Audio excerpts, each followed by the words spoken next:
Hola, soy Raúl, de la obra de sus manos.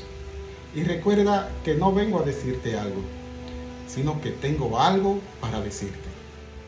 Hace unos días, un sobrino que es escéptico y con el fin de argumentar su posición de que la Biblia no es cierta, ni hay lógica en el relato bíblico, me preguntó lo siguiente: si los primeros hombres fueron Adán, Eva, Caín y Abel, entonces, ¿de dónde consiguió Caín mujer? ¿Cómo es que Dios puso una marca en Caín para que aquel que lo encuentre no le mate? ¿De dónde salieron esas otras personas?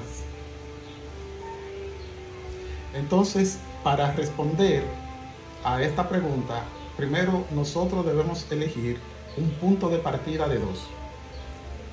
O el hombre es quien tiene la autoridad con respecto al tema, o la Biblia es lo que dice ser la palabra de Dios para el hombre. Debemos elegir uno de esos dos puntos de partida. Por lo tanto, en caso de elegir la Biblia, debemos denotar que ella es quien tiene autoridad sobre esos temas. Mi sobrino, al igual que muchas otras personas, toman este tema para sostener su teoría de que no hubo una sola raza, que Caín no pudo haber tomado como esposa a una pariente suya porque esto resulta inmoral. Miren, muchos de los que me están viendo están casados hoy por hoy. Pues entonces le tengo una noticia. Si no te casaste con un pariente, entonces estás casado con un marciano. Hechos 16 dice que de una sola sangre fue hecho todo el linaje de los hombres. O sea, no importa que el linaje de los chinos sea Buda, no importa que el linaje de los árabes sea Mahoma. Todos los linajes vienen de una sola sangre, Adán.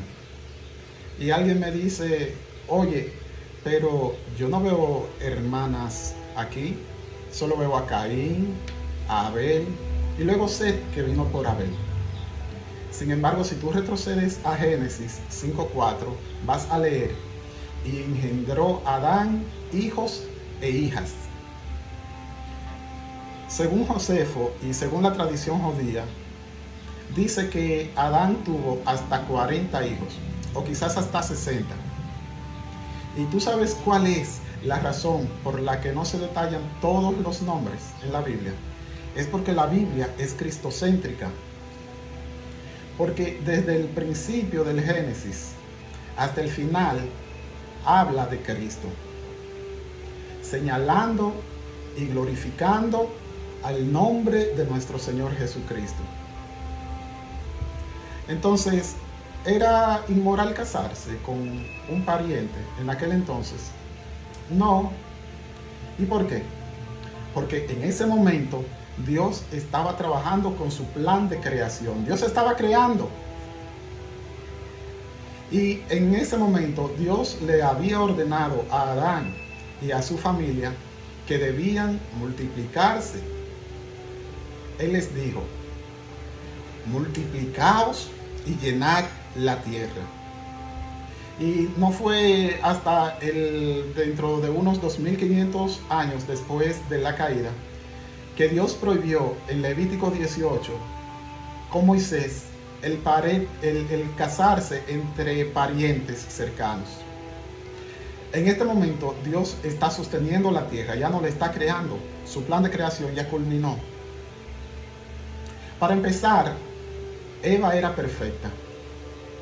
Y es por eso que tuvo más hijos que nosotros hoy.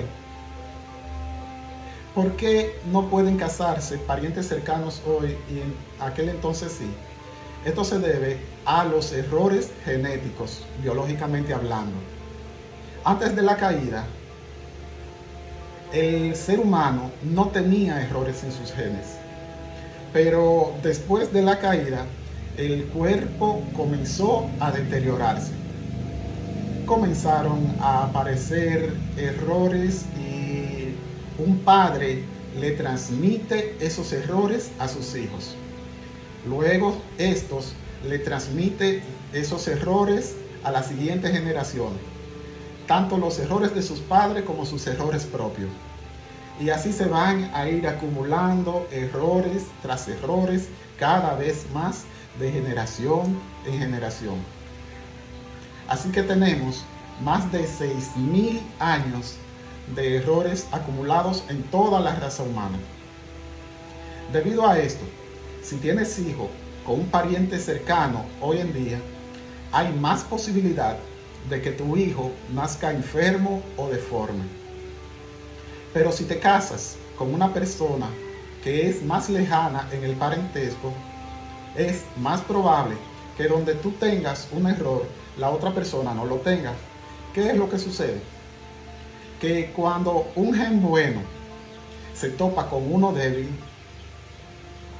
el gen bueno tiende a fortalecer al débil, viene y lo arropa, y el error no sale en el hijo.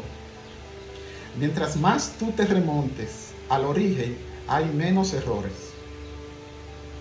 Como Adán y Eva no tenían ningún tipo de error, sus hijos tenían pocos errores. Es por eso que dos hermanos se podían casar siempre que fueran varón y hembra y no había nada malo en ello.